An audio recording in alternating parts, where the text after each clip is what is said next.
Seguro reconoces este estilo arquitectónico, cargado, religioso, para muchos incluso feo o demasiado extravagante.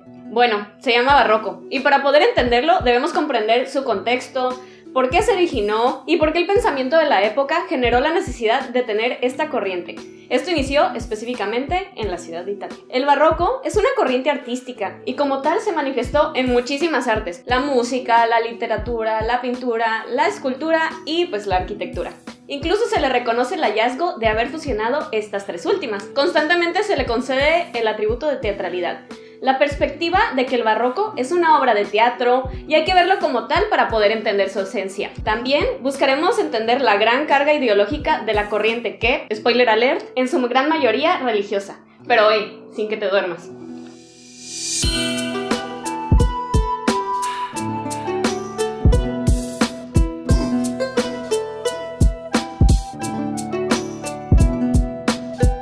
El barroco nace en Italia, a raíz de una sucesión de eventos de ideología religiosa. Primeramente, hay que situarnos un poco antes en el final del Renacimiento.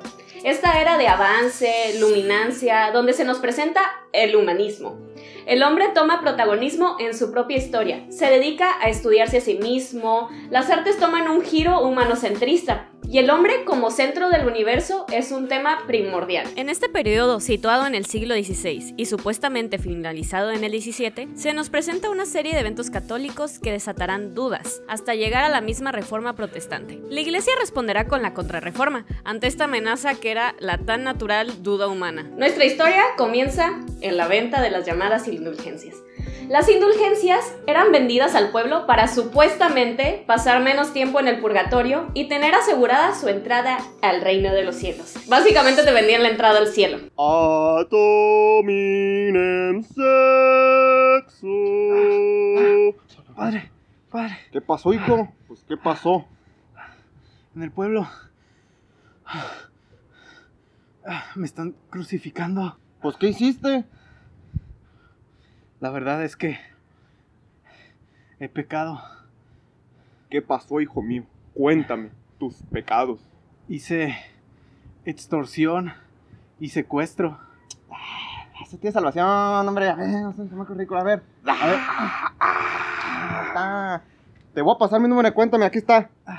Me depositas de 3 a 5 días hábiles, te llega la indulgencia, te vas para el otro lado, cruzas a McAllen, Texas, y de ahí ya te pones a pintar casas o de albañil. Esa agüita, hijo.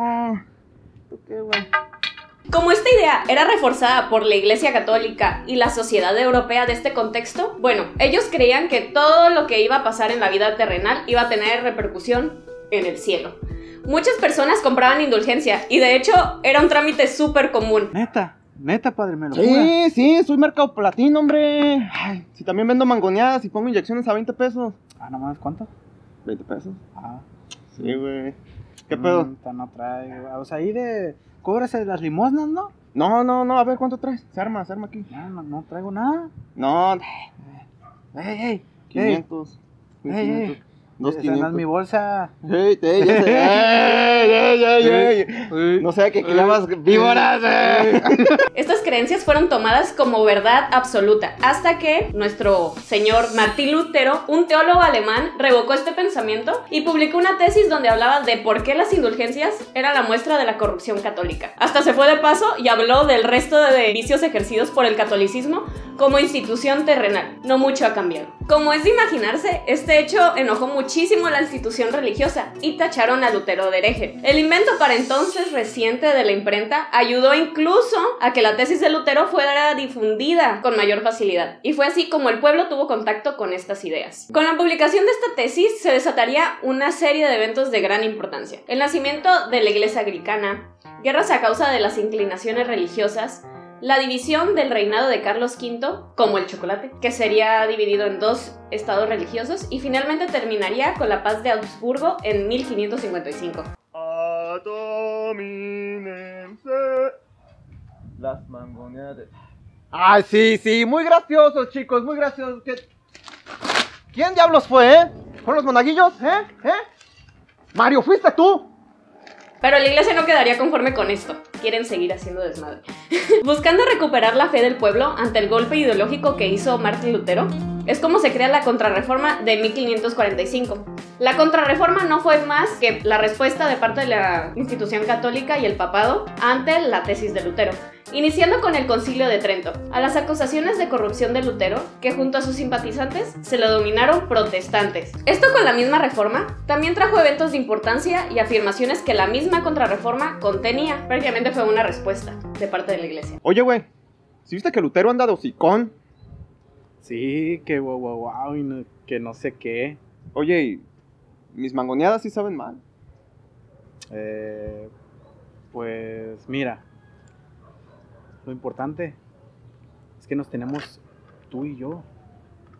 Y pues no son las mejores que he probado, pero está bien. Vamos a darle en su madre. Simón, güey, mejor, güey, la neta.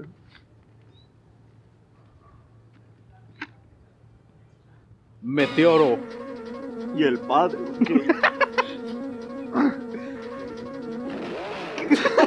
Así quedaron las cosas. La fe se había colocado como primordial requisito para que te abrieran las puertas del cielo, y las buenas acciones en el plano terrenal como requisito secundario. Se rectificó la creencia de los santos y de las vírgenes. Sin embargo, una de las medidas más fuertes durante la Contrarreforma fue revivir la Santa Inquisición romana, donde creaban índices de libros prohibidos por la Iglesia, ya que se consideraba que no fomentaban las ideas católicas a las que aspiraba que tuvieran sus creyentes. Pero además, fue la causante de muchísimas otras censuras, persecuciones, torturas y muertes por el hecho de no creer en lo que dictaba la Iglesia Católica. Bueno, a todo esto que tiene que ver el barroco y por qué me importa, ¿no? Pues el barroco nace a partir de la Contrarreforma, que responde a la Reforma protestante, y como método de propaganda católica. Se creía que para que los creyentes fueran a la iglesia, esto tenía que tener arte, ornamento, y tenía que evocar a las emociones. El arte dentro hablaría de la majestuosidad del cielo católico, la divinidad de la religión, y al contrario del Renacimiento, se habla de una arquitectura emocional, del corazón, y no iba a aludir necesariamente al intelecto. Sé que te mueres por saber todo sobre la arquitectura barroca, pero hay que ser pacientes. Antes pasaremos por el manierismo. El manierismo tomó fuerza como corriente arquitectónica y urbana a mediados del siglo XVI. Las ideas renacentistas habían perdido la fuerza con la que habían nacido. Si bien el Renacimiento hablaba de salir de las tinieblas, que la época oscura que fue la Edad Media, el manierismo difería mucho de este pensamiento. Cito: en el siglo XVI, el hombre sintió como muy problemáticos los aspectos fundamentales de la existencia, las relaciones con el prójimo, la naturaleza, con la cultura, con Dios y hasta consigo mismo. El hombre divino, entre comillas, del Renacimiento, fue reemplazado por el hombre terrible, un ser que duda y teme, interiormente escindido por el problema de la opción. La libertad de elección introducida por el humanismo renacentista llevó naturalmente a esta situación, ya que partía del presupuesto de que los valores eternos ya no eran revelados directamente al hombre, sino que deberían ser conquistados mediante la acción creadora.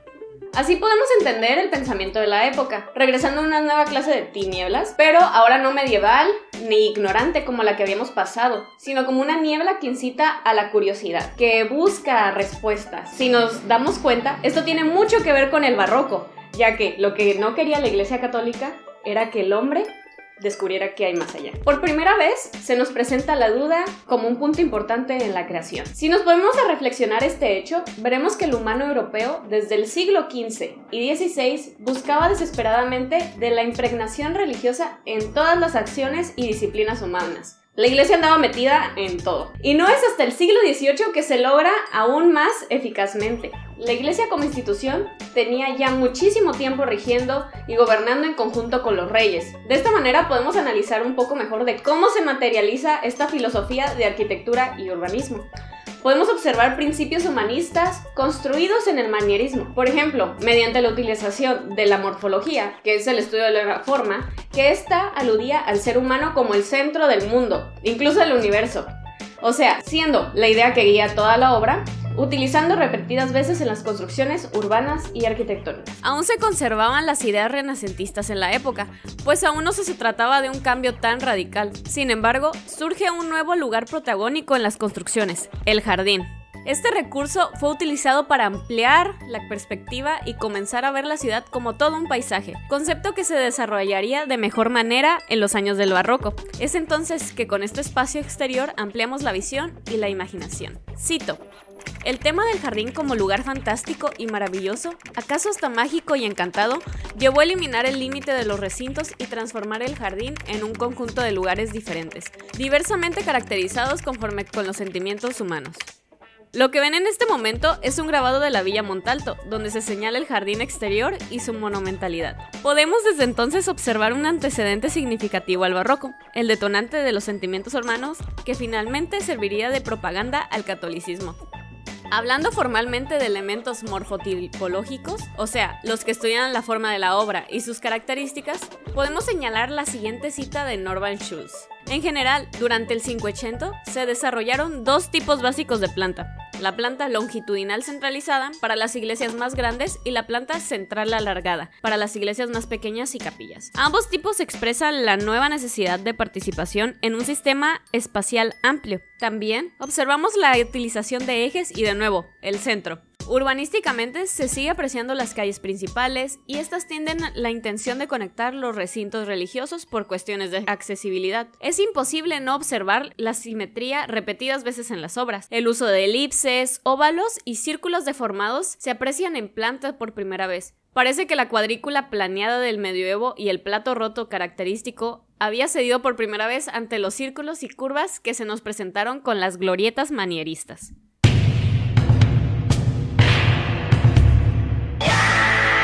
El hecho de que el barroco arquitectónico existe por y para la religión, ya lo sabemos, es de lo que hemos hablado todo el video. Pero formalmente, los elementos que utiliza para llevar a cabo este mensaje son interesantes y pues dignos de verles, de echarles el ojo. De igual manera, como lo es conocer el porqué de su consumación. Esta corriente fue pensada para las masas como algo fácil de digerir y que fuera bello al instante, siendo contrastante al Renacimiento, el cual necesitabas un análisis de la obra para poder entenderla, ya que todas estas obras que fueron hechas en el Renacimiento pretendían aludir al intelecto para poder disfrutarse. El barroco monta una escenografía en la arquitectura. Como les dije al inicio del video, el barroco se considera una obra de teatro. Y en el urbanismo, en la pintura, implementa un tenebrismo, pero este no se traduce de la misma manera a la arquitectura. Otros elementos formales son las elipses y por primera vez el muro curvo, que fue todo un avance de parte del barroco. Se pensaba en la función, sí, pero la ornamentación y el sentimiento de emoción y amor a la religión católica son lo que hacen al barroco arquitectónico barroco. Ya que entendimos el espíritu del movimiento, veamos cómo este se manifiesta de manera física en la arquitectura y el urbanismo. El naturalismo y la representación de un clasicismo están presentes, y el barroco italiano es influenciado por este, y aún conservando la simetría del edificio, se crea su propio lenguaje que principalmente funciona como propaganda del fervor católico. La teatralidad, el exceso, el ornamento ganando espacio en la obra y lo monumental son características claves de este barroco. Urbanísticamente se ve un contraste al Renacimiento, y es que el barroco es totalmente la antítesis del Renacimiento. El Renacimiento no modifica de ninguna manera ni exagera la ciudad, pero el movimiento barroco sí llega a tener cambios significativos en estas. La ciudad es influenciada por primera vez por fines políticos y artísticos, ya que uno de los poderes que se podía dar el lujo de transformar la ciudad, y entre tantas otras cosas, era la iglesia. Se atribuye la idea de que la ciudad debe ser agradable a los ojos y una obra de arte en sí. Esto me hace reflexionar cómo se pensaba en el medioevo que la ciudad era la obra de arte y la muralla el marco. Claro que en el barroco se consolida formalmente esta idea de ciudad-arte. Pierre Lavedan resume 3 principios del urbanismo clásico, y para un francés, en materia de arquitectura, la palabra clásico equivale a la del barroco para el resto de Europa. Pero acaso por esta vez no nos parezca mal esta etiqueta de clásico aplicada al urbanismo, ya que, por su desarrollo tardío, puede considerarse en el siglo XVIII como el clásico del urbanismo. Estos 3 principios son los siguientes: la línea recta, la perspectiva monumental, el programa, o con otras palabras, la uniformidad. Utilizando estos recursos, que tal vez en el momento de la consolidación del barroco italiano no eran conocidos formalmente y que serían después estudiados por historiadores, pero estaban presentes en el urbanismo, se buscaba ver a la ciudad como composición y obra de arte. Un ejemplo es la Ciudad del Vaticano con la icónica Plaza de San Pedro en Roma, proyectada por Bernini, que ya utiliza estos recursos y aparte añade simetría. O igualmente Nápoles, que también es una representación urbanística de gran escala, si no la más representativa de la corriente de barroca italiana. Hablando de la arquitectura barroca, es un poco más fácil visualizar quiénes son sus mayores exponentes, siendo los principales exponentes Bernini y Borromini. Una de las obras de Bernini supone ser el baldaquino de San Pedro, y claramente se observa toda la intención católica y de fervor que hermana esta obra. Podemos apreciar la ornamentación exagerada, el uso de un elemento metálico y brillante, las columnas salomónicas y la monumentalidad que caracterizan este barroco. Otra obra interesante de analizar es una de Borromini, la iglesia de San Ivo allá Sapienza, que nos recuerda y detona el antecedente manierista, surgido como encargo de la Iglesia Católica. Esta obra cuenta con figuras geométricas visibles en planta y utilizadas de manera magistral a lo largo de esta. Recopila elementos ya antes estudiados del barroco. Se puede estudiar muchísimo sobre los principios geométricos y cómo estos obtuvieron contacto con el barroco como ninguna otra obra en esta iglesia que alude a la sabiduría.